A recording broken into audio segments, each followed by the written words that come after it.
Salut! Astăzi vreau să vă arăt o cotieră dedicată și de calitate pentru Dacia Spring. Aceasta a fost comandată de pe armster.ro. Am ales acest site pentru că știu că livrează doar cotiere originale.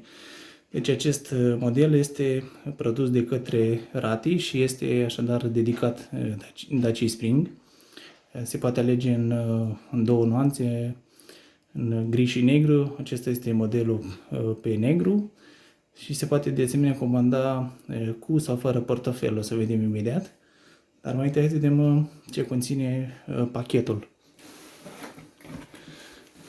Dacă vedeți că facem cutia, aici pe capac în interior avem un cod QR și dacă îl scanăm cu telefonul,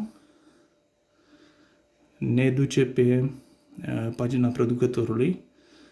Da, deci este pentru Dacia Spring 2021.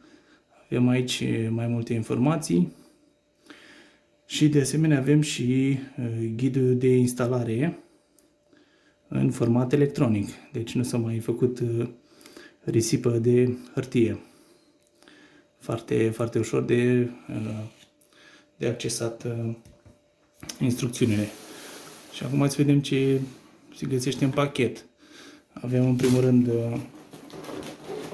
corpul principal,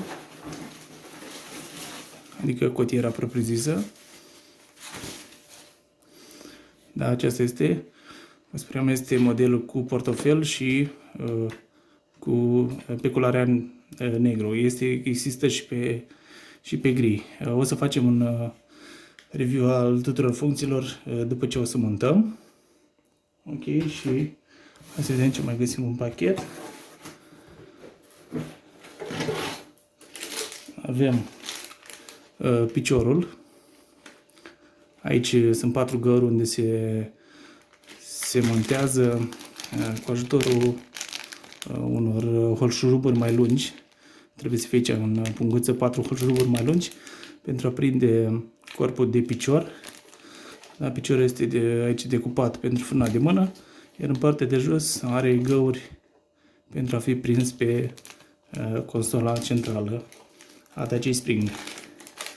Așa că ne vedem la mașină ca să o montăm.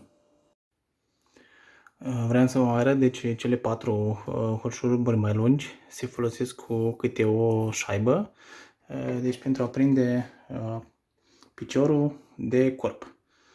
Deci se pune piciorul așa și apoi băgăm deci câte unul din cele 4 holșuruburi cu șaibă și strângem pe interior pe aici foarte bine, astfel încât să fixăm piciorul de corp. Ok, pentru montajul final, prima oară trebuie să rabatăm spătarele scaunilor maxim în față și apoi să le și dăm pe șină cât mai în față, astfel încât să avem aici cât mai mult loc pentru a ne desfășura. După aceea așezăm cotiera pe poziție, folosind cele 5 holșuruburi mai scurte din pachet. Le prindem aici, sunt 2 pe partea asta, 1 pe mijloc aici și încă 2 pe partea cealaltă. Se poate folosi, cred că, și o autofiletantă. Eu o să folosesc o șurubelniță. Dacă folosiți autofiletantă, doar să aveți grijă să nu strângeți prea tare și să se strice după aia filetul care se formează acolo în plastic și să nu se învârtă holșuruburile în gol. Nu cred că va fi nevoie să pregăurim consola centrală, pentru că holșuruburile sunt destul de ascuțite și cred că o să intre destul de ușor în plasticul consolei. Dar revin după acest montaj final. Ok, am montat cele 5 holșuruburi cu șurubelnița, a fost foarte ușor, adică ați zice chiar că este contraindicat să folosiți un bărghiu pentru a găuri mai întâi consola centrală, pentru că s-ar putea să se slăbească acel plastic. Deci nu aveți nicio problemă folosind o șurubelniță, a durat 1 minut să le pun pe toate 5 și este foarte solidă. Deci cu cele 5 prinderi nu există nicio problemă, adică se mișcă consola și mașina cu totul când trag de ea. Și acum să ne mutăm în față și să vedem cum arată din față și ce funcție are. Ok, am dat acum înapoi, am dat scaunele maxim în spate ca să se vadă mai bine cotiera, da? Decupajul pentru frâna de mână este perfect, deci nu încurcă acționarea frânei de mână. Și acum să vedem deci ce are deosebit această cutieră. Vă spuneam, acesta este modelul cu portofel detașabil.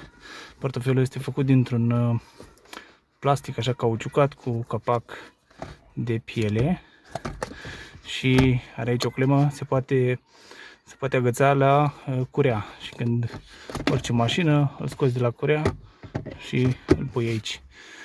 Partea de sus se poate extinde destul de mult în față, da?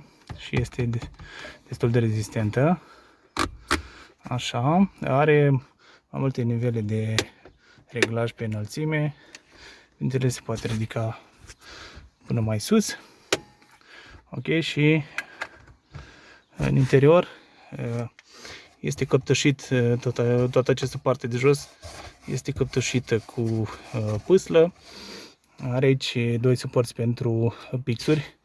Niciodată nu găsesc pix în mașină și cred că voi folosi foarte des acest suport și de asemenea mai are și aici niște suporți pentru monede. Da, arată super bine pe mașinuța mea. Și acum să vorbim de preț. Deci acest model care are buzunarul, portofelul, scuze, deci modelul cu portofel costă aproape 450 de lei, 447 dacă nu mă înșel, iar modelul fără portofel costă 397, deci să zicem 400. Deci 400 de lei fără portofel, 450 de lei cu portofel. Vă spuneam că există și pe gri, cu acest nuanța plasticului să fie gri. O să găsiți în descrierea clipului linkul către cele două versiuni, vă spuneam, și cu portofel și fără portofel. Cam atât pentru astăzi, vă mulțumesc pentru atenție, nu uitați să vă abonați, să dați un like și un share și ne vedem data viitoare.